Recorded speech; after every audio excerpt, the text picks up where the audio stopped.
ശരിക്കും നമുക്കൊരു 20 രൂപയ്ക്കും ബാലൻസ് ഡയറ്റ് കഴിക്കാം, 2000 രൂപയ്ക്കും കഴിക്കാം.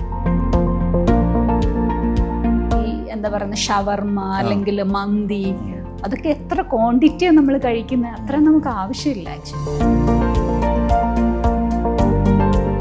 എല്ലാവരും പറയും പൊറോട്ട കഴിക്കരുതെന്ന്. അപ്പൊ കേക്കോ? കേക്ക് സെയിം ആണ്. സെയിം അല്ല, അതിൽ കൂടുതൽ കാലറിയാണ്. നമുക്കിപ്പോൾ നിലവിൽ നിരവധി ഡയറ്റ് പ്ലാനുകളുണ്ട്. ഇപ്പോൾ കീറ്റോ, അതുപോലെ തന്നെ പ്ലാന്റ് ബേസ്ഡ് ഡയറ്റ്. അപ്പോൾ ഇതിൽ നിന്ന് നമുക്ക് അനുയോജ്യമായിട്ടുള്ളത് നമുക്ക് എങ്ങനെ സെലക്ട് ചെയ്യാൻ പറ്റും? അപ്പം നമ്മുടെ പൂർവികർ ധാരാളം ജോലി ചെയ്തിട്ടുള്ളവരാണ്. അപ്പം നമ്മളൊക്കെ ഡെസ്ക് ജോബാണ് ചെയ്യുന്നില്ല, അത്ര ജോലി ചെയ്യുന്നില്ല.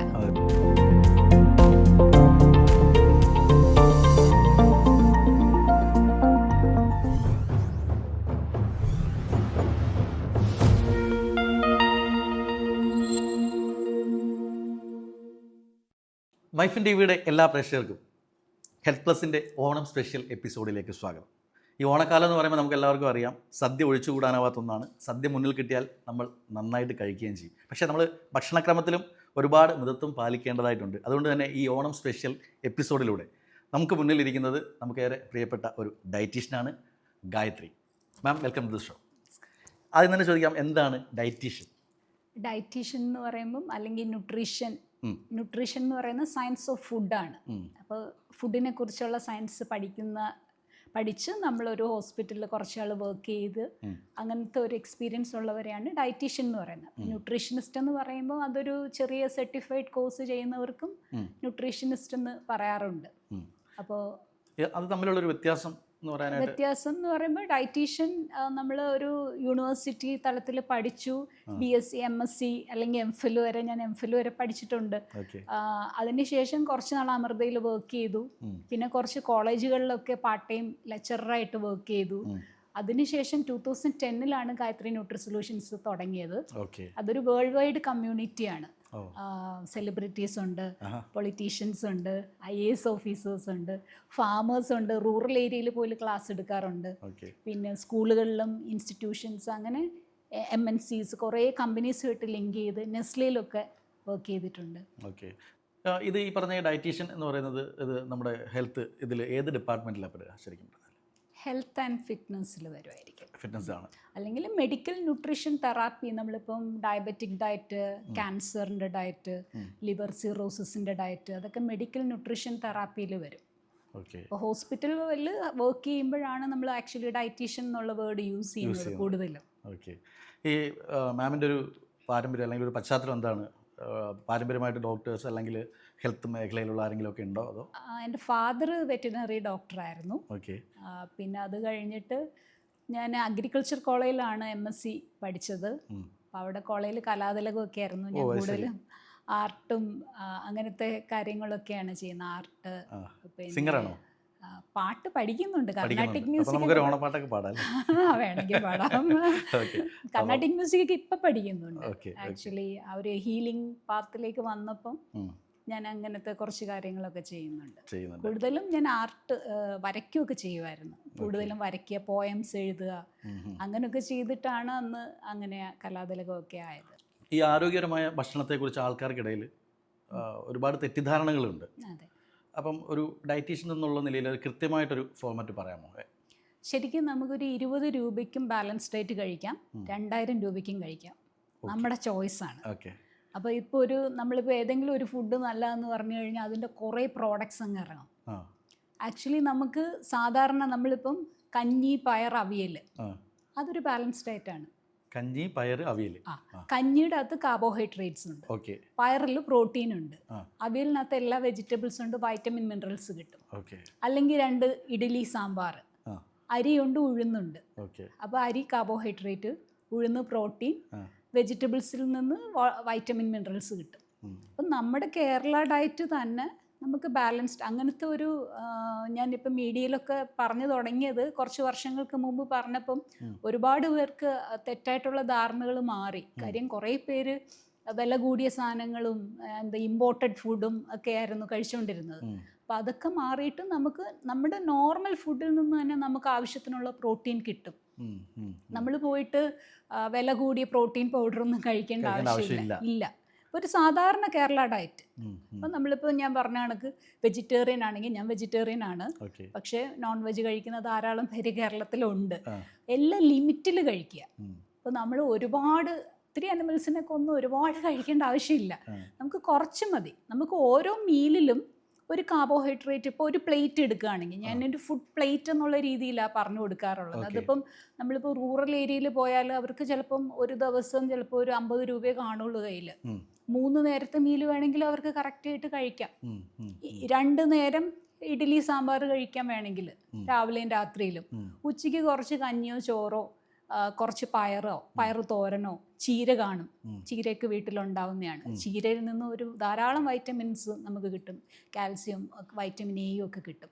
പിന്നെ കുറച്ച് മോര് പുളിശ്ശേരിയായിട്ട് വല്ലതും ഒഴിക്കാം. എന്തെങ്കിലും അവിയലോ തോരനോ എന്തെങ്കിലും ഉണ്ടെങ്കിൽ ദാറ്റ് ഈസ് ബാലൻസ്ഡ്. അതിൻ്റെ ആവശ്യമുള്ള ആക്ച്വലി. പക്ഷേ എടുക്കുന്ന എമൗണ്ട് കുറച്ചായിരിക്കണം.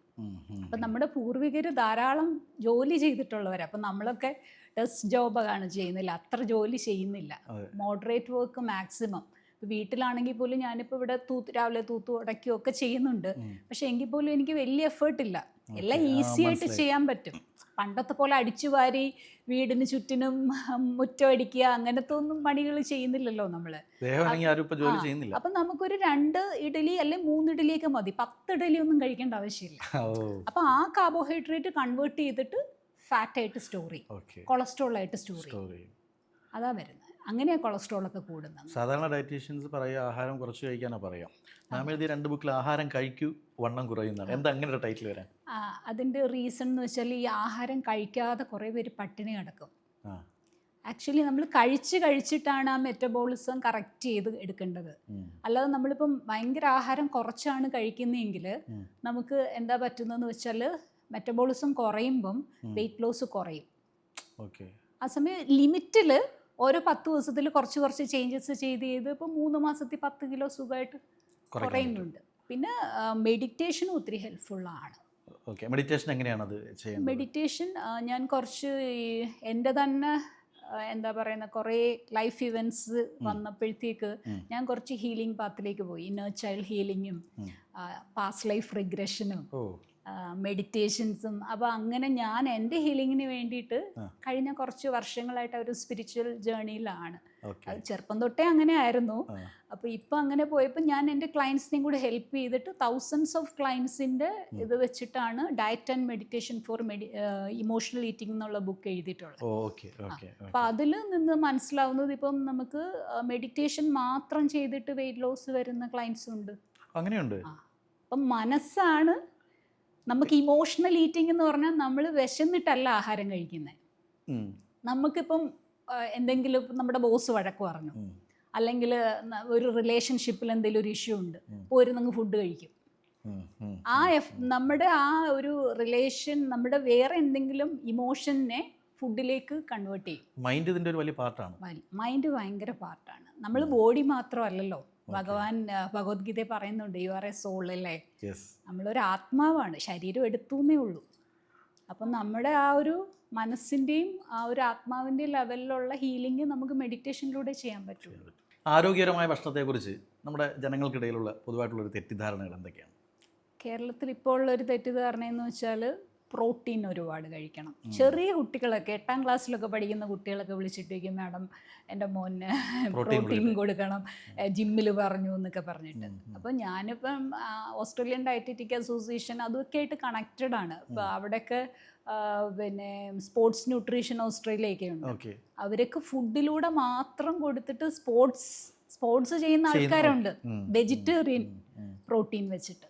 അപ്പം നമ്മൾ എന്തിനാ അത്രയും പ്രോട്ടീൻ ഒരു പരിധി കൂടുതൽ, മാക്സിമം ഒരു 1.1 gram per kg body weight of protein ആണ് നമുക്ക് വേണ്ടുന്നത്. അത് നമ്മുടെ സാധാരണ ഫുഡിൽ നിന്ന് തന്നെ കിട്ടും. അല്ലെങ്കിൽ ഇപ്പോൾ നമ്മളിപ്പോൾ ഒരുപാട് എന്താ പറയുന്ന മസിൽ മാസ് കൂട്ടണം അങ്ങനെയാണെങ്കിൽ പോലും 1.5 gram per kg body weight, അതിൽ കൂടുതലൊന്നും നമ്മുടെ ബോഡി യൂട്ടിലൈസ് ചെയ്യത്തില്ല. അതൊക്കെ നമ്മൾ എന്താ നമ്മുടെ സ്റ്റൂളിലൂടെ പോത്തേ ഉള്ളൂ. പക്ഷേ ഇവർ എക്സസ് ഓഫ് പ്രോട്ടീൻ ആണ് എടുക്കുന്നത്. അത്ര എടുക്കുമ്പോൾ കിഡ്നി ഫെയിലറും ഇന്റേണൽ ഓർഗൻസിനെ അത് അഫക്റ്റ് ചെയ്യും.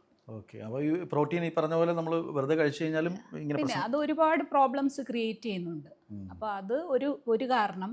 പിന്നെ ഈ മില്ലറ്റ് മില്ലറ്റ്സ് നല്ലതാണ്, ഒരുപാട് ഗുണങ്ങളുള്ള. ഇപ്പം ഞാൻ തന്നെ മില്ലറ്റ്സിന് വേണ്ടിയിട്ട് ഒരുപാട് പറഞ്ഞിട്ടുണ്ട്. പക്ഷെ മില്ലറ്റ് തന്നെ ഡെയിലി കഴിച്ചുകൊണ്ടിരുന്നാൽ അത് ചിലപ്പോൾ നമുക്ക് അത്രയ്ക്ക് യൂസ്ഫുൾ ആവില്ല. ആയുർവേദ ടെക്സ്റ്റിലൊക്കെ പറയുന്നുണ്ട് നമ്മൾ ഡെയിലി കഴിച്ചുകൊണ്ടിരുന്ന നമ്മുടെ വേറെ ന്യൂട്രിയൻ്റ് അബ്സോർപ്ഷനെയൊക്കെ അത് അഫക്റ്റ് ചെയ്യും. അപ്പോൾ നല്ലതാണെന്ന് കരുതി കണ്ടമാനം കഴിക്കാതിരിക്കുക. പിന്നെ ഗ്രീൻ ടീ കുറേ കുടിച്ചിട്ട് ഈ അയൺ ഡെഫിഷ്യൻസി ഒക്കെ വരാറുണ്ട്. ഗ്രീൻ ടീ ദിവസം കുടിക്കുന്നത് നല്ലതല്ല. കുറച്ച് കുടിക്കാം, 1-2 കപ്പ് കുടിക്കാം. പക്ഷെ ഇതങ്ങനെയല്ല, ലിറ്റേഴ്സ് ഒക്കെ കുടിക്കും ചിലർ വെയിറ്റ് ലോസിനെന്നൊക്കെ പറഞ്ഞിട്ട്. അപ്പം അത് ശ്രദ്ധിക്കുക. പിന്നെ അതേപോലെ ഈ പറഞ്ഞ പോലെ പല കാര്യങ്ങളും നമ്മൾ നല്ലതാണെന്ന് കരുതി കൂടുതലായിട്ട് യൂസ് ചെയ്യുന്നു. ഇപ്പം ഈ എന്താ പറയുന്നത് ഷവർമ അല്ലെങ്കിൽ മന്തി, അതൊക്കെ എത്ര ക്വാണ്ടിറ്റിയാണ് നമ്മൾ കഴിക്കുന്നത്, അത്രയും നമുക്ക് ആവശ്യമില്ല. ആക്ച്വലി അത്രയും പോർഷൻ ആവശ്യമില്ല. ഒരു 100 ഗ്രാം മാക്സിമം നമുക്ക് ഒരു നേരം ഒരു 100 ഗ്രാം എടുക്കുക. 100 ഗ്രാം എന്ന് പറഞ്ഞാൽ നമ്മുടെ കൈവെള്ളയിൽ ഒരു ചെറിയ സ്ക്വയർ, ഒരു ചീസ് സ്ലൈസിന്റെ സ്ക്വയർ, അത്രേ ആവശ്യമുള്ളൂ. കഴിക്കാൻ പാടുള്ളൂ അല്ല, പ്രോട്ടീൻ അത്രേ ആവശ്യമുള്ളൂ. അപ്പം നമ്മൾ അത്രയും എന്താ പറയുന്ന ഒരു ഫുൾ ചിക്കനൊക്കെ കഴിക്കുമല്ലേ. കേരളത്തിലാണെന്ന് തോന്നുന്നു ഇത്രയും കൂടുതൽ കഴിക്കുന്നത് അല്ലേ. തീർച്ചയായിട്ടും നമ്മുടെ ഇപ്പൊ തന്നെ ഫാസ്റ്റ് ലൈഫാണ് ആർക്കും. ഇപ്പൊ എല്ലാവരും ഫുഡിന്റെ കാര്യത്തിലും ഒരുപാട് ഫോർവേഡ് ആയി. കാരണം ജങ്ക് ഫുഡ്സ് ആയി അല്ലെ. ഇപ്പം ഈ ഫാസ്റ്റ് ആയിട്ടുള്ള അല്ലെങ്കിൽ ഇങ്ങനെയുള്ള ലൈഫിൽ നമുക്ക് ഒരു അത്യാവശ്യം തിരക്കുള്ള ഒരാൾക്ക് നമുക്ക് മിതമായ രീതിയിൽ അല്ലെങ്കിൽ ഹെൽത്തി ആയിട്ട് കഴിക്കാവുന്ന ഒരു ദിവസത്തെ ഒരു പ്ലാൻ എങ്ങനെയായിരിക്കും? ഞാൻ പറഞ്ഞ പോലെ നമുക്ക് 2 നേരം ബ്രേക്ക്ഫാസ്റ്റ് ഐറ്റം തന്നെ എടുക്കാം. ഇപ്പോൾ വർക്ക് ചെയ്യുന്ന അമ്മമാർക്കൊക്കെ ആണെങ്കിൽ അത് വളരെ യൂസ്ഫുൾ ആയിരിക്കും. ജോലിക്കൊക്കെ പോകുന്നവർക്കാണെങ്കിലും പുട്ട് കടല, പുട്ട് എളുപ്പം ഉണ്ടാക്കാൻ പറ്റുന്ന ഒരു സാധനം. അപ്പോൾ രാവിലെ പുട്ട് കടല, നവധാന്യ പുട്ട് വേണമെങ്കിൽ ഇടയ്ക്കിടയ്ക്ക് വെക്കാം. ചില ദിവസങ്ങൾ ആഴ്ചയിൽ ഒരു 3 ദിവസം 4 ദിവസം വെക്ക്. എല്ലാ ദിവസവും എല്ലാ നേരവും നമ്മൾ ഈ പറയുന്ന എന്താ പറയുന്ന പിന്നെ മില്ലറ്റ്സ് ഒന്നും അധികം യൂസ് ചെയ്യാൻ പാടില്ല. കാര്യം എന്ന് വെച്ചാൽ നമ്മളുടെ ഒരു 10,000-കണക്കിന് വർഷങ്ങൾ പഴക്കമുള്ള ഒരു ഫുഡ് ഹാബിറ്റാണ്. രാമായണത്തിലൊക്കെ നമുക്ക് നോക്കിയാൽ കാണാം പായസം. അപ്പൊ അരിയൊക്കെ അന്നേ യൂസ് ചെയ്തിരുന്നേ. നമ്മൾ ബേസിക്കലി റൈസ് ഈറ്റേഴ്സ് ആണ്. ലിമിറ്റിൽ റൈസ് കഴിക്കുക, അതിൻ്റെ ക്വാണ്ടിറ്റിയിലേ ഉള്ളൂ പ്രശ്നം. അപ്പോൾ റൈസ് ബേസ്ഡ് ആയിട്ടുള്ള സാധനം എന്തിനും നമ്മൾ ഗോതമ്പിൻ്റെ പുറകെ ആക്ച്വലി പോകേണ്ട ആവശ്യമില്ല. ചെറിയ ഡിഫറൻസേ ഉള്ളൂ. ഇപ്പം നമ്മളിപ്പോൾ 100 ഗ്രാം റൈസ് ആയാലും 100 ഗ്രാം ഗോതമ്പായാലും ചെറിയ ഡിഫറൻസേ കാലറിയിലുള്ളൂ. കുറച്ച് പ്രോട്ടീൻ ഡിഫറൻസ് ഉണ്ടാവും, ഫൈബർ കണ്ടന്റ് കുറച്ചുകൂടെ ഉണ്ടാവും. പക്ഷേ ഈ പറഞ്ഞാണെങ്കിൽ നമ്മളൊരു 10 ചപ്പാത്തി കഴിച്ചാൽ വെയിറ്റ് കുറയില്ല. അതാണ് ലിമിറ്റിൽ കഴിക്കുക. ഇപ്പൊ ഈ ലൈഫിൽ ഇത് പറഞ്ഞു, ഇതിൽ നിന്നും ഉച്ചയ്ക്ക് ഇപ്പോൾ ഒരു ദിവസം പ്ലാൻ പറയുകയാണെങ്കിൽ രാവിലെ ഇപ്പോൾ നമുക്ക് പുട്ട് കടല പോലെ കഴിക്കാം, രാത്രിയിലും അത് തന്നെ എടുക്കാം. കുറച്ച് വെജിറ്റബിൾ, ഇപ്പം നമ്മൾ ഒരു പ്ലേറ്റ് എടുത്താൽ half of the plate should be vegetables. പല കളറിലെ വെജിറ്റബിൾസ് ഇൻക്ലൂഡ് ചെയ്യാം. അപ്പം അങ്ങനെ എടുക്കുമ്പം തന്നെ നമുക്കിപ്പം 3 നേരം ചിലപ്പോൾ പറ്റത്തില്ലായിരിക്കും, പക്ഷെ 2 നേരം പറ്റും. ഇപ്പൊ സാമ്പാറാണെങ്കിൽ ഹാഫ് ഓഫ് ദ പ്ലേറ്റ് നമുക്കാക്കി കഴിക്കാം. അതും 2 ഇഡലി അല്ലെ 2 ദോശ, അല്ലെങ്കിൽ പുട്ട് കടല. ഇപ്പൊ രാത്രിയിലും പുട്ടും കടല എടുക്കുന്നെങ്കിൽ വേണമെങ്കിൽ അന്നേരം ഒരു സാലഡ് തന്നെ എടുക്കണം എന്ന് നിർബന്ധമൊന്നുമില്ല കേട്ടോ. സൂപ്പായിട്ട് കഴിക്കാം, അല്ലെങ്കിൽ അവിയൽ അധികം ഉണ്ടെങ്കിൽ അതെടുക്കാം. ഉച്ചയ്ക്ക് അപ്പം നല്ലൊരു 2-3 ടൈപ്പ് വെജിറ്റബിൾസ് എടുക്കുക. ചോറ് കഴിക്കുക. കേർഡ് എന്തായാലും എടുക്കുക. കേർഡ് ഒരു പ്രോബയോട്ടിക് ആണ്. കേർഡ് ഡെയിലി കഴിക്കുന്നത് നല്ലതാണ്. തീർച്ചയായിട്ടും. കേർഡ് കഴിച്ചുകൊണ്ട് വണ്ണം കൂടുമെന്ന് പലരും വിചാരിക്കാറുണ്ട്. അത് ഒരിക്കലും ശരിയല്ല. പ്രോട്ടീൻ കണ്ടന്റും ബി വൈറ്റമിൻസ് ഒക്കെ കൂടുതൽ കേർഡിലാണ്, മിൽക്കിനേക്കാളും കൂടുതലാണ്. പിന്നെ ഡൈജഷൻ ഭയങ്കരമായിട്ട് ഹെൽപ്പ് ചെയ്യും. എല്ലാ പ്രശ്നങ്ങളും വയറിൽ നിന്നാണ് സ്റ്റാർട്ട് ചെയ്യുന്നത്. നമ്മുടെ ഡൈജഷൻ പ്രോസസ്സ് കറക്റ്റ് അല്ലെങ്കിൽ അത് ഒരുപാട് പ്രോബ്ലംസിലേക്ക് പോകും. അപ്പോൾ പ്രോബയോട്ടിക്സ് ഭയങ്കര ആവശ്യമാണ്. അപ്പോൾ ഈ കുറേ പ്രോബയോട്ടിക് ഡ്രിങ്ക്സ് ഒക്കെ ഇപ്പം ഇറങ്ങുന്നുണ്ട്. യാക്കുൾട്ട് എന്നൊക്കെ പറഞ്ഞിപ്പോൾ ഇറങ്ങുന്നുണ്ട്. നമ്മുടെ മോരും വെള്ളം, പണ്ടൊക്കെ എല്ലാവരും മോരും വെള്ളം കുടിച്ചിരുന്നു അല്ലേ. ഇടനേരത്തൊക്കെ കുടിക്കുന്ന ആസിഡിറ്റിക്ക് ഭയങ്കര നല്ലൊരു സാധനമാണ്. ആസിഡിറ്റി മാറാൻ, വയറിൻ്റെ പ്രശ്നങ്ങൾ മാറാനൊക്കെ അത് വളരെ ഹെൽപ്ഫുള്ളാണ്. ഈ പ്രമേഹം അല്ലെങ്കിൽ ഹൃദ്രോഗം അങ്ങനെയുള്ള രോഗങ്ങളെ തടയുന്നതിന് വേണ്ടിയിട്ട് എങ്ങനെയുള്ള ഭക്ഷണ ക്രമീകരണമാണ് നമുക്ക്? ഞാൻ ഈ പറഞ്ഞ പോലെ തന്നെ ഒരു ബാലൻസ്ഡ് ഡയറ്റ്, സമീകൃത ആഹാരമാണ്. സമീകൃത ആഹാരത്തിൽ ഈ ഹാഫ് ഓഫ് ദ പ്ലേറ്റിൽ നമ്മൾ വെജിറ്റബിൾസ് തന്നെ എടുക്കുക. അതർ ഹാഫിൽ ഒരു ചെറിയ പോർഷൻ മതി കാർബോഹൈഡ്രേറ്റ്. എന്ന് വെച്ചാൽ 2 എണ്ണം, 2 ദോശ അല്ലെ 2 ചപ്പാത്തി, അല്ലെ ചോറാണെങ്കിൽ 2 പിടി മതി. 2 അല്ലെ മാക്സിമം 3, ഡിപ്പെൻഡിങ് ഓൺ ഓരോരുത്തരുടെ വെയിറ്റ് അനുസരിച്ച്. വെയിറ്റ് മെയിൻറ്റെയിൻ ചെയ്യേണ്ട ആളിനെ പോലെ അല്ല, വെയിറ്റ് കുറയ്ക്കേണ്ട ആളിന് ചിലപ്പോൾ കുറച്ച് മതിയാവും. പിന്നെ അതിൻ്റെ ഒരു പോർഷൻ പ്രോട്ടീൻ, അതിപ്പോൾ പയറ് പരിപ്പ് കടലയാകാം, അങ്ങനത്തെ സാധനങ്ങളും കൂടി ഇൻക്ലൂഡ് ചെയ്യാം. നോൺ വെജിറ്റേറിയൻ പ്രോട്ടീനിൽ നിന്ന് നമുക്ക് എന്താ പറയുന്ന ഈ പിന്നെ ഫൈബേഴ്സ് അധികം കിട്ടില്ലല്ലോ. അതേസമയം നമ്മൾ വെജിറ്റേറിയൻ പ്രോട്ടീനാണ് പയറ് പരിപ്പ് കടല ഇതൊക്കെ, അതിൽ നിന്ന് നമുക്ക് ഫൈബർ കിട്ടും. അപ്പം നാരുകൾ ഭയങ്കര ആവശ്യമാണ്. അപ്പം നമുക്കിപ്പം വയറിന്ന് നന്നായിട്ട് മോഷൻ പോകാനായാലും ബ്ലഡിന്റെ ഫ്ലോയ്ക്കും എല്ലാത്തിനും നമുക്ക് വാഴപ്പിണ്ടി, പിന്നെ ഈ വെണ്ടയ്ക്കയിൽ കാണുന്ന ഒരു തരം പിന്നെ ഇതുണ്ട് വഴുവഴുപ്പുള്ള, അത് that is also soluble fibre ആണത്. പിന്നെ ഉലുവ, അപ്പം അങ്ങനത്തെ സാധനങ്ങളൊക്കെ ഇൻക്ലൂഡ് ചെയ്യുക. ഫ്രൂട്ട്സ് ഇൻക്ലൂഡ് ചെയ്യുക. 1-2 ഫ്രൂട്ട് മതി. ഫ്രൂട്ട്സും കൂടുതൽ കഴിക്കാതിരിക്കുക. അപ്പം ഇതിലെല്ലാം കാലറി ഉണ്ട്. അപ്പം നമ്മൾ കാലറി എന്ന് പറയുന്നത് ഇപ്പോൾ 1 സ്പൂൺ പഞ്ചസാര എടുക്കുമ്പോൾ 20 കാലറി, 1 ടീസ്പൂൺ എണ്ണ എടുക്കുമ്പോൾ 45 കാലറി. പക്ഷെ ഒരു ഇഡലിയിൽ 50 കാലറിയേ ഉള്ളൂ. എന്ന് വെച്ചാൽ ഞാൻ ഒരു ലഡുവോ ഒരു ജിലേബിയോ കഴിച്ചു കഴിഞ്ഞാൽ എനിക്ക് 350-400 കാലറി കിട്ടും. ഒരു പെഗ് ആൽക്കഹോൾ ഒരു മീലിൻ്റെ അത്രയും കാലറിയാണ്. ഇപ്പം കേരളത്തിൽ അതും ഉണ്ടല്ലോ, ഇൻ അഡീഷൻ ടു ഫുഡ് അല്ലേ. അപ്പം അതിൽ നിന്നും കാലറീസ് എക്സ്ട്രാ വരുന്നുണ്ട്. അപ്പം മധുരവും എണ്ണയും ഉള്ള എന്ത് സാധനം, ഇപ്പം ഒരു കഷ്ണം കേക്ക്, എല്ലാവരും പറയും പൊറോട്ട കഴിക്കരുതെന്ന്. അപ്പം കേക്ക് സെയിം ആണ്. സെയിം അല്ല, അതിൽ കൂടുതൽ കാലറിയാണ്. കാര്യം അതിനകത്ത് മധുരവും കൂടെ വരുന്നുണ്ട്. അപ്പം എന്ത് തരത്തിലുള്ള എണ്ണയും കൊഴുപ്പും ആഡ് ആണെങ്കിലും മധുരവും കൂടെ ആഡ് ചെയ്യുമ്പോഴത്തേക്ക് അതിൻ്റെ കാലറി ഭയങ്കരമായിട്ട് കൂടും. 650-700 കാലറിയാണ് ഒരു കഷ്ണം കഴിക്കുമ്പോൾ. ഷുഗർ ശരിക്കും ഒരു വില്ലനാണല്ലേ? ഷുഗർ കഴിക്കാം ലിമിറ്റിൽ, കംപ്ലീറ്റ്ലി ഒഴിവാക്കണം എന്ന് നമ്മളിപ്പോൾ പറയുന്നില്ല.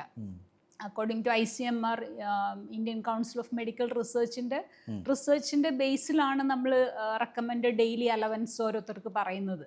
അപ്പോൾ അതിലിപ്പോൾ നമ്മൾ കംപ്ലീറ്റ്ലി ഒഴിവാക്കണം എന്ന് പറയുന്നില്ല. 1 or 2 ടീസ്പൂൺ നമ്മളൊരു ബാലൻസ് ഡയറ്റിൽ ഇൻക്ലൂഡ് ചെയ്യാം, അതിൽ തെറ്റില്ല. അല്ലെങ്കിൽ നമുക്ക് ബ്രൗൺ ഷുഗർ യൂസ് ചെയ്യാം, അതൊക്കെ ഓക്കെയാണ്. പക്ഷേ ഈ പറഞ്ഞ കണക്ക് അപ്പോൾ വേറെ എവിടെയെങ്കിലും ഇച്ചിരി കുറയ്ക്കണം. ഒരു അരപ്പിടി ചോറിൻ്റെ അളവ് കുറയ്ക്കണം. അതും ഇതും എല്ലാം കൂടി പ്രശ്നം. നമ്മളിപ്പം പ്രമേഹമുള്ള ഒരാൾക്ക് നമ്മൾ ഡയറ്റ് പ്രിപ്പയർ ചെയ്യുമ്പം അതിനകത്ത് പ്രോട്ടീൻ ഭയങ്കര ആവശ്യമാണ്, ഫൈബർ ഭയങ്കര ആവശ്യമാണ്. അതിപ്പോൾ ബീൻസിനകത്ത് അടങ്ങിയിട്ടുള്ള ഗ്വാർഗം എന്ന് പറയുന്നൊരു ഫൈബറുണ്ട്. അതൊക്കെ ശരിക്കും ബ്ലഡ് ഷുഗർ ലെവൽ കുറയ്ക്കാനായിട്ട് എന്ന് വെച്ചാൽ മെയിൻറ്റെയിൻ ചെയ്യാനായിട്ട് സഹായിക്കും. അപ്പോൾ നമ്മൾ 3 മീലിന് പകരം ഒരു 5 മീലായിട്ട് കൊടുക്കും അവർക്ക്. അപ്പോൾ ഒറ്റയടിക്ക് ഷൂട്ട് അപ്പ് ചെയ്യില്ല. അപ്പം നമ്മൾ ഒരു 10-11 മണിയാകുമ്പോൾ ഒരെണ്ണം, ഈവനിങ്ങിലും ഒരു ചെറിയൊരു മീൽ എന്തെങ്കിലും, അതൊരു ഫ്രൂട്ടും ചിലപ്പോൾ ലൈം വാട്ടറും ആകാം, അല്ലെങ്കിൽ മോരും വെള്ളവും ഒരു 4 ബദാമും ഒക്കെ ആകാം. അപ്പം അങ്ങനെ കൊടുക്കുമ്പോഴത്തേക്ക് മെയിൻറ്റെയിൻ ഒരേ ലെവലിലായിരിക്കും ബ്ലഡ് ഷുഗർ ലെവൽ പോകുന്നത്. പിന്നെ ഈ പറഞ്ഞ കണക്ക് ബാലൻസ്ഡ് ഡയറ്റാണ് എല്ലാത്തിൻ്റെയും ബേസ്. എല്ലാ അസുഖങ്ങളുടെയും തെറാപ്യൂട്ടിക് ന്യൂട്രീഷൻ എല്ലാം നമ്മൾ ബാലൻസ്ഡ് ഡയറ്റ് തന്നെയാണ് സജസ്റ്റ് ചെയ്യുന്നത്. കുട്ടികൾക്കായാലും മുതിർന്നവർക്കായാലും അതിൻ്റെയൊക്കെ പോർഷൻ സൈസിലാണ് വ്യത്യാസം വരുന്നത്. ഹൃദ്രോഗമുള്ളവർക്കാണെങ്കിലും നമ്മൾ 3 ടീസ്പൂൺ എണ്ണയാണ് ഒരു ദിവസം പറയുന്നത്. വിസിബിൾ ഓയിൽ എന്ന് വെച്ചാൽ ഇൻവിസിബിൾ ഓയിൽ ഇതിനകത്ത് എല്ലാം ഉണ്ട്. അപ്പം നമ്മൾ ധാന്യങ്ങൾ എടുത്താൽ അതിനകത്തും ഉണ്ട് ഓയിൽ. ഇപ്പം റൈസിനകത്ത് റൈസ് ബ്രാൻ ഓയിൽ ഇറങ്ങുന്നില്ലേ, വീറ്റ് ജേം ഓയിൽ ഇറങ്ങുന്നില്ലേ, അപ്പം ഇതിനകത്ത് എല്ലാം ഓയിൽ അടങ്ങിയിട്ടുണ്ട്. അപ്പം നമുക്ക് കാണുന്ന ഓയിൽ നമ്മൾ കഴിക്കുന്ന ഡെയിലി ഒരു 3 ടീസ്പൂൺ മതി. അത് പല ടൈപ്പ് എണ്ണകൾ എടുക്കുകയാണെങ്കിൽ നല്ലതായിരിക്കും. മാറി മാറി ഒരു ദിവസം തന്നെ എടുത്താൽ, കാര്യം ഇതിൽ മോണോ അൺസാച്ചുറേറ്റഡ് ഫാറ്റി ആസിഡ് ആണ്, നമുക്ക് പോളി അൺസാച്ചുറേറ്റഡ് ഫാറ്റി ആസിഡ് ആണ് സൺഫ്ലവറിലൊക്കെ ഉള്ളത്. ഒലിവ് ഓയിലൊക്കെ മോണോ അൺസാച്ചുറേറ്റഡ് ഫാറ്റി ആസിഡ് ഉണ്ട്. മീഡിയം ചെയിൻ ട്രൈഗ്ലിസറൈഡ് ആണ് നമ്മുടെ കോക്കനട്ട് ഓയിലുള്ളത്. അപ്പം നമ്മുടെ ബോഡിയിൽ ഈ സാധനങ്ങളൊന്നും സിന്തസൈസ് ചെയ്യുന്നില്ല. അപ്പം നമുക്കത് ഫുഡിലൂടെയാണ് ഡെയിലി വേണ്ടുന്നത്. അപ്പോൾ കൊളസ്ട്രോൾ ഉണ്ടെങ്കിൽ പോലും you need 3 teaspoon of oil per day. അപ്പം നമ്മുടെ ഇന്റേണൽ ആക്ടിവിറ്റീസിന് ഓയിൽ ഭയങ്കര ആവശ്യമാണ്. നമ്മുടെ സ്കിന്നിനും ഹെയറിനും നമ്മുടെ ആക്ടിവിറ്റീസിനൊക്കെ ഓയിൽ വളരെയധികം ആവശ്യമാണ്. മാമിന്റെ അഭിപ്രായത്തിൽ ഈ ഓയിലിൽ ഏറ്റവും ബെറ്റർ ഏതായിരിക്കും? ഇപ്പം നമ്മൾ കേരളീയർ ഉപയോഗിക്കുന്ന കോക്കനട്ട് ഓയിൽ തന്നെയാണ് നല്ലത്. ഇടയ്ക്ക് നമ്മൾ കുറേ നാൾ പാം ഓയിൽ എന്ന് പറഞ്ഞ് യൂസ് ചെയ്തു. അതൊക്കെ ഓരോ ആർട്ടിക്കിൾ ആരെങ്കിലും എഴുതുന്നതിന്റെ ബേസിലാണ് അത് വരുന്നത്. കോക്കനട്ട് ഓയിൽ തന്നെയാണ് ബെസ്റ്റ്. കോക്കനട്ട് ഓയിൽ എടുക്കാം, അതിന്റെ കൂടെ നമുക്ക് വേറെ എന്തെങ്കിലും ഓയിലും കൂടെ എടുക്കാം. വേണേൽ 1 ടീസ്പൂൺ ഗീ എടുക്കാം, 1 ടീസ്പൂൺ കോക്കനട്ട് ഓയിൽ എടുക്കാം, 1 ടീസ്പൂൺ വേറെ എന്തെങ്കിലും.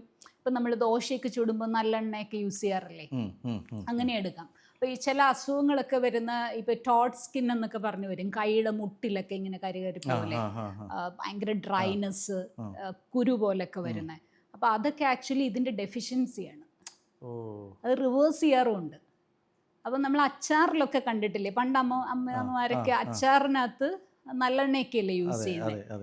അപ്പം അങ്ങനെ പല സാധനങ്ങളും ഒരു ദിവസത്തെ ഫുഡിൽ ഇൻക്ലൂഡ് ചെയ്യുക എന്നുള്ളതാണ്. അത് പണ്ടുതൊട്ടേ നമ്മുടെ ബാലൻസ്ഡ് ആണ്. നമ്മുടെ ആക്ച്വലി നമ്മുടെ ഒരു പാരമ്പര്യം അങ്ങനെയാണല്ലേ, പഴയ ആൾക്കാർക്ക് തീർച്ചയായിട്ടും കൃത്യമായിട്ടുള്ള ഭക്ഷണ രീതിയാണ്. അതെ. പിന്നെ നമ്മൾ ഇപ്പൊ ഇതിനകത്ത് തന്നെ നോക്കിയാൽ അറിയാം, റെയിൻബോ ന്യൂട്രീഷൻ. ഇപ്പൊ പുറത്തത് റെയിൻബോ ന്യൂട്രീഷൻ എന്ന് പറയുന്നത് നമ്മുടെ ഇലയുടെ സദ്യ എന്ന് പറഞ്ഞാൽ റെയിൻബോ ന്യൂട്രീഷൻ ആണ്. എല്ലാ കളറും ഉണ്ട്. മനസ്സിലായി അല്ലേ? അതിനെയാണ് റെയിൻബോ ന്യൂട്രീഷൻ എന്നാ പറയുന്നത്. എന്ന് വെച്ചാൽ എല്ലാ കളറിലും ഉള്ള സാധനങ്ങൾ ഇൻക്ലൂഡ് ചെയ്താൽ നമുക്ക് ഈ പോളിഫിനോൾസും ഫ്ലേവനോയിഡ്സും വൈറ്റമിൻ മിനറൽസ് എല്ലാ സാധനങ്ങളും കിട്ടും. പ്രകൃതിയിൽ നിന്ന് തന്നെ ഉള്ള എല്ലാ ഗുണങ്ങൾ, ആന്റി ഓക്സിഡൻസ് ഒക്കെ ഉണ്ടാവും. അപ്പൊ നമ്മുടെ തന്നെ ഫുഡ്, ഇപ്പം നമ്മൾ ബീട്രൂട്ട് ഇതൊക്കെ ഉണ്ടാക്കുമല്ലോ, പച്ചടി, പല ക്യാരറ്റിന്റെ സാധനങ്ങൾ, പല പല കളേഴ്സ് അല്ലേ, പൈനാപ്പിൾ പച്ചടി, എല്ലാ കളറും ഉണ്ട്. അതുകൊണ്ടാണ് ആ പടം അങ്ങനെ വെച്ചിരിക്കുന്നത്. അപ്പൊ സദ്യ ശരിക്കും ഒരു റെയിൻബോ ന്യൂട്രീഷൻ. തീർച്ചയായിട്ടും ലിമിറ്റ് ചെയ്യുക, ചോറിന്റെ അളവ് ലിമിറ്റ് ചെയ്യുക. പായസവും കൂടി കുടിക്കണമെങ്കിൽ ചോറ് കുറച്ചുകൂടെ കുറയ്ക്കുക. നമുക്കിപ്പോൾ നിലവിൽ നിരവധി ഡയറ്റ് പ്ലാനുകളുണ്ട്. ഇപ്പോൾ കീറ്റോ, അതുപോലെ തന്നെ പ്ലാന്റ് ബേസ്ഡ് ഡയറ്റ്. അപ്പോൾ ഇതിൽ നിന്ന് നമുക്ക് അനുയോജ്യമായിട്ടുള്ളത് നമുക്ക് എങ്ങനെ സെലക്ട് ചെയ്യാൻ പറ്റും? ഞാൻ പറഞ്ഞല്ലോ, എല്ലാ ഡയറ്റുകളും വന്നു പോകും. പക്ഷേ basically as A human being നമുക്ക് എല്ലാ ന്യൂട്രിയൻസും ഡെയിലി വേണം. എന്ന് വെച്ചാൽ എല്ലാ പോഷകങ്ങളും ഡെയിലി വേണം. അപ്പോൾ ഒരു ബാലൻസ്ഡ് ഡയറ്റ്, ഞാൻ പറഞ്ഞ പോലെ half of the plate should be vegetables, ഒരു 1-2 ഫ്രൂട്ട്, കുറച്ച് കാർബ്, കുറച്ച് പ്രോട്ടീൻ, അങ്ങനത്തെ 3 മീൽസാണ് പറയുന്നത്. പക്ഷെ നമുക്ക് അത്രയും മീൽസ് ഹെവി ആയിട്ട് വേണ്ട. നമ്മൾ ചെയ്യുന്ന വർക്ക് അനുസരിച്ചാണ്. ഇപ്പം ഞാൻ ഒരുപാട് ജോലി ചെയ്യാത്ത ഒരാളാണെങ്കിൽ എനിക്ക് അത്രയും വേണ്ട. അപ്പോൾ അതിൻ്റെ എമൗണ്ട് കുറച്ച് എടുത്താൽ മതി. ചിലപ്പോൾ ഒരു നേരം എനിക്ക് എന്തെങ്കിലും കുറച്ച് ലൈറ്റ് മീൽ മതിയായിരിക്കും. അല്ലെങ്കിൽ കഞ്ഞി പയറാക്കാൻ രാത്രിയിൽ, ഇപ്പം കർക്കിടകമൊക്കെ അല്ലേ, കഞ്ഞി പയർ നല്ലതാണ്. അപ്പോഴും ചോറിൻ്റെ അളവ് കുറയ്ക്കുക. പയർ ഒരു 2 പിടി എടുക്കുകയാണെങ്കിൽ ചോറ് 1 പിടി എടുക്കുക, അത് കഞ്ഞി പോലാക്കി അങ്ങനെ എടുക്കാൻ പറ്റും. പിന്നെ കീറ്റോ ഡയറ്റ് എന്ന് പറയുന്നത്, ഞാനൊക്കെ അമൃതയിൽ വർക്ക് ചെയ്തിരുന്നപ്പം നമ്മൾ സീഷേഴ്സ് വരുന്ന ഈ ജന്നി വരത്തില്ലേ, അങ്ങനത്തെ കുട്ടികൾക്ക് പ്ലാൻ ചെയ്ത് കൊടുക്കുന്ന ഒരു ഡയറ്റായിരുന്നു കീറ്റോ ഡയറ്റ്. അതൊരു തെറാപ്യൂട്ടിക് ഡയറ്റാണ്. അതിനകത്ത് ഫാറ്റ് പെർസെൻറ്റേജ് ആയിരിക്കും കൂടുതൽ. നമ്മൾ പ്ലാൻ ചെയ്യുന്ന നോർമൽ നമ്മുടെ കേരള ഡയറ്റ് നമ്മൾ വർഷങ്ങളായിട്ട് റിസർച്ച് ഒന്നും ചെയ്യണ്ട, എത്ര തലമുറകളായിട്ട് കഴിക്കുന്നതാണ്. ഹാഫ് ഓഫ് ദി എന്ന് വെച്ചാൽ കാർബോഹൈഡ്രേറ്റ് മോർ ദാൻ 50% കാർബോഹൈഡ്രേറ്റ്സ് ആണ്. പക്ഷേ കീറ്റോ ഡയറ്റ് വരുമ്പോഴത്തേക്ക് ഫാറ്റ് പെർസെൻറ്റേജ് കൂടുതലായിരിക്കും. അപ്പോൾ അത് അവരുടെ ഉദ്ദേശിക്കുന്നത് എന്ന് പറഞ്ഞാൽ നമ്മുടെ വെയിറ്റ് ലോസും, പക്ഷെ അതൊരു നമുക്കൊരു സ്റ്റേബിളായിട്ട് എന്താ പറയുക, സസ്റ്റൈനബിൾ സൊല്യൂഷൻ അല്ല. താൽക്കാലികമായിട്ട് കുറയും, താൽക്കാലികമായിട്ടേ അത് കുറയുള്ളൂ. പക്ഷെ അതിൻ്റെ ഇനി റിസർച്ച് ചെയ്ത് കണ്ടുപിടിക്കണം എന്തൊക്കെ ഹാർട്ടിനൊക്കെ ഇഷ്യൂസ് വരുമോ, ഇത്രയും ഫാറ്റ് നമ്മുടെ ബോഡിയിൽ. തീർച്ചയായിട്ടും അത് നമ്മൾ ഒരുപാട് വർഷത്തെ സ്റ്റഡീസിലേ നമുക്കത് തെളിയത്തുള്ളൂ. പക്ഷെ എൻ്റെ അടുത്ത് വന്നിട്ടുള്ള പല കേസുകളും അത് അവർക്ക് സസ്റ്റൈനബിൾ അല്ല. അവർക്ക് എന്നും കീറ്റോ ഡയറ്റ് ഫോളോ ചെയ്യാൻ പറ്റില്ലല്ലോ. ആ സമയം നമുക്ക് ചോറും കഞ്ഞിയും അവിയലും തോരനും അല്ലെങ്കിൽ ഇത് നോൺ വെജ് കഴിക്കുന്നവർക്ക് അതൊക്കെ കഴിച്ചുകൊണ്ട് തന്നെ വെയിറ്റ് കുറയ്ക്കാൻ പറ്റും. പിന്നെ നമ്മുടെ ഫാമിലിയുടെ കൂടെ ഇരുന്ന് കഴിക്കുന്നത് ഒരു വലിയ ഒരു നമ്മുടെ ഒരു ഇമോഷൻ സാറ്റിസ്ഫൈ ആണ്. സോഷ്യൽ നീഡും ഇമോഷണൽ നീഡും ഒക്കെ ഫുഡിനുണ്ട്. അല്ലാതെ നമ്മൾ ഒറ്റപ്പെട്ടു പോകും. ഒരിടത്ത് പോയാലും നമ്മൾ വീട്ടിൽ എന്നും ഒറ്റയ്ക്കിരുന്ന് കഴിക്കുന്നതെന്ന് ഓർത്ത് നോക്കിക്കേ. അപ്പൊ അതൊക്കെ വലിയൊരു ഫാക്ടർ. സൈക്കോളജിക്കലി ഭയങ്കര ഡിപ്രസ്ഡ് ആയിട്ട് വരാറുണ്ട് ഈ കീറ്റോ ഫോളോ ചെയ്ത് കുറച്ച് കഴിയുമ്പോൾ. അപ്പോൾ നമുക്ക് എപ്പോഴും വേണ്ടുന്നത് നമുക്ക് ഈ പറഞ്ഞ കണക്ക് എല്ലാ പോഷകങ്ങളും കിട്ടണം, ലിമിറ്റിൽ കിട്ടിയാൽ മതി, നമ്മുടെ വിശപ്പ് അനുസരിച്ച്. പിന്നെ ഇൻ്റർമീഡിയറ്റ് ഫാസ്റ്റിംഗ് എന്ന് പറയുന്നത് ഭയങ്കര ട്രെൻഡായിട്ടുണ്ട്. പക്ഷേ നമ്മൾ പ്രാചീന കാലം തൊട്ടേ നമുക്കിവിടെ എന്താ പറയുന്നത് എന്തെല്ലാം കൈൻഡ് ഓഫ് ഫാസ്റ്റിംഗ് ഉണ്ട്. ഇപ്പം നമ്മുടെയൊക്കെ ആയിരക്കണക്കിന് വർഷങ്ങൾ പഴക്കമുള്ള സംസ്കാരമല്ലേ. ഇപ്പം ഞാനൊക്കെ എടുക്കാറുണ്ട്, എന്താ പറയുന്നത്, ഏകാദശി എടുക്കാറുണ്ട്. അപ്പോൾ ഫ്രൂട്ട്സും മിൽക്കും എടുക്കും. ചിലപ്പോൾ വെള്ളം മാത്രം വെച്ചിട്ടായിരിക്കും എടുക്കുന്നത്. അതൊരു മാസത്തിൽ 2 തവണ വരുന്നുണ്ട്. അപ്പം നമ്മൾ തന്നെ ഡീടോക്സ് ഡയറ്റ് എന്ന് പറയാറുണ്ട്. എന്ന് വെച്ചാൽ ഫ്രൂട്ട് ഒള്ളി ഡയറ്റ്. അപ്പോൾ പറയും ക്ലയൻസിനോട്, ആ ദിവസം നിങ്ങൾ ഇതും എടുത്തോളൂ, അപ്പോൾ 2 ഗുണവും കിട്ടുമല്ലോ. അപ്പം നമ്മുടെ ബോഡിക്ക് റെസ്റ്റുമാണ്. ഇൻ്റർമീഡിയറ്റ് ഫാസ്റ്റിങ്ങിനേക്കാളും എഫക്റ്റീവാണിത്. ഹോൾ ഡേയിൽ നമ്മൾ വയറിന് റെസ്റ്റ് കൊടുക്കുകയാണ്. അപ്പോൾ ഇൻറ്റേർണൽ ഓർഗൻസിനൊക്കെ നമ്മൾ ഉറങ്ങുമ്പോഴും അത് വർക്ക് ചെയ്തുകൊണ്ടിരിക്കുകയല്ലേ. അപ്പം നമ്മുടെ പൂർവികർ അങ്ങനെ വെച്ചിട്ടുണ്ട് ആക്ച്വലി. എനിക്ക് തോന്നുന്നു ഈ വ്രതാനുഷ്ഠാനങ്ങളൊക്കെ അങ്ങനെ വന്നു അല്ലേ, ഈ ഡയറ്റുമായിട്ട് വളരെ കണക്ഷൻ. അപ്പം നമ്മൾ ഭയങ്കര ഡിപ്രസ്ഡ് ആയിട്ട് ഭയങ്കര ആൻസൈറ്റി അല്ലെ ഇഷ്യൂസ് എന്തെങ്കിലും ഉണ്ടെങ്കിൽ ആ ദിവസം ഫുഡ് കഴിക്കുന്നത് ഒന്ന് കുറച്ചിട്ട് കുറച്ച് ലൈം വാട്ടറിൽ ലൈം ഇട്ടിട്ട് വെള്ളം 1 ലിറ്റർ ഒന്ന് കുടിച്ചു നോക്കിക്കൊണ്ടിരിക്കുകയാണെങ്കിൽ നല്ലപോലെ ക്ലിയർ ആവും, മൈൻഡ് ക്ലിയർ ആവും. അതുപോലെ നമ്മുടെ ഫുഡ് കൂടുതലും ആവിയിൽ നമ്മൾ വേവിച്ച ആഹാരങ്ങൾ കൂടുതൽ ചൂസ് ചെയ്താൽ നല്ലതാണെന്ന് പലരും പറഞ്ഞ് കേട്ടിട്ടുണ്ട്. എന്താ അതിൻ്റെ ഒരു കാര്യം? ആവിയിൽ വേവിക്കുന്ന ആകുമ്പോഴത്തേക്ക് അതിനകത്ത് ഈ പറഞ്ഞ കണക്ക് എണ്ണയും, പക്ഷേ എണ്ണയൊക്കെ ആവശ്യമാണ്. ഇപ്പം നമ്മളിപ്പം ഇലക്കറികളൊക്കെ സോട്ട് ചെയ്യുമ്പം അതിനകത്ത് ഈ ഫാറ്റ് സോല്യൂബിൾ വൈറ്റമിൻ ലയിക്കാൻ വേണ്ടിയിട്ട് എണ്ണ കുറച്ച് വേണം. അതിനാണ് നമ്മൾ മെഴുക്കുവരട്ടി പോലത്തെയൊക്കെ ഉണ്ടാക്കുന്നത്. പക്ഷെ ലിമിറ്റിൽ യൂസ് ചെയ്യുക, ക്വാണ്ടിറ്റി കുറച്ചെടുക്കുക. പിന്നെ ആവിയിൽ വേവിക്കുന്ന ആകുമ്പോഴത്തേക്ക് എല്ലാ ഏജ് ഗ്രൂപ്പിനും യൂസ് ചെയ്യാം. ഇപ്പോൾ കുട്ടികൾക്കാണെങ്കിലും നമുക്ക് ഇഡ്ഡലി കൊടുക്കാം, വയസ്സ് എന്നവർക്കും കഴിക്കാം അല്ലേ. അത് ഭയങ്കര സോഫ്റ്റ് ആണ്, ച്യൂബിൾ ആണ്, പിന്നെ ഈസി ടു ഡൈജസ്റ്റ് ആണ്. മെയിൻലി അതാണ്, ഈസി ടു ഡൈജസ്റ്റ് ആണ്. പിന്നെ നമ്മുടെ ഇഡ്ഡലി ദോശയുടെ അകത്തും ഒക്കെ പ്രോബയോട്ടിക്സ് അടങ്ങിയിട്ടുണ്ട്. അത് പുളിപ്പിക്കുമ്പോൾ അതിനകത്ത് നല്ല അണുക്കൾ വളരും. അപ്പം നമുക്ക് ഈ പോയിട്ട് കോമ്പൂച്ച അതൊന്നും നമ്മുടെ സിസ്റ്റത്തിൽ ഇല്ല ആക്ച്വലി. നമ്മൾ ഇതൊക്കെയാണ് കഴിച്ചുകൊണ്ടിരുന്നത്. ഇഡ്ഡലി ദോശയൊക്കെ അല്ലേ നമ്മളിപ്പോൾ സൗത്ത് ഇന്ത്യൻസിൻ്റെ മിക്ക ഇപ്പോൾ തമിഴ്നാട്ടിലായാലും കേരളമൊക്കെ പിന്നെയാണെന്ന് തോന്നുന്നു. എനിക്ക് തോന്നുന്നു എൻ്റെ ചെറുപ്പത്തിലൊന്നും നമ്മൾ കൂടുതൽ ഇഡ്ഡലി ദോശയെക്കാളും എനിക്ക് തോന്നി ഈ ഇലയപ്പം ഒക്കെ ഉണ്ടാക്കുമായിരുന്നു രാവിലെയൊക്കെ അല്ലേ, ശർക്കര വെച്ചിട്ടുള്ള ഇലയപ്പം. ഇഡ്ഡലി തട്ടിൽ വെച്ച് ആവി കയറ്റി ഈവനിങ്ങിലും അത് തന്നെ ചിലപ്പോൾ ചായയുടെ കൂടെ ഒക്കെ കഴിക്കാം. അതൊക്കെ നല്ല ഹെൽത്തി ആയിട്ടുള്ള, അത് കഴിക്കാം, ലിമിറ്റിൽ കഴിക്കാം. നമുക്ക് ഡെയിലി കഴിക്കാൻ പറ്റുന്നതും എന്നാൽ നമുക്ക് ഹെൽത്തി ആയിട്ടുള്ള ഒരു ഫുഡ് സജസ്റ്റ് ചെയ്യാൻ പറ്റും. ആസ് കമ്പയർഡ് ടു ഇപ്പോൾ പയറെടുക്കുമ്പം പയറിൽ പ്രോട്ടീൻ ആയിരിക്കും കൂടുതൽ. സോയാബീൻ എടുക്കുമ്പോൾ അതിൽ റിച്ച് ഇൻ പ്രോട്ടീനാണ്. ഇപ്പം നമുക്ക് ഏജൊക്കെ കൂടി വരുമ്പം ചിലപ്പോൾ ബി വൈറ്റമിൻസും അതൊക്കെ ഡോക്ടേഴ്സ് സജസ്റ്റ് ചെയ്യാറുണ്ടല്ലോ. ചില ഇമോഷൻസ് കാരണം ഈ പ്രശ്നങ്ങൾ വരുന്നവരുണ്ട്.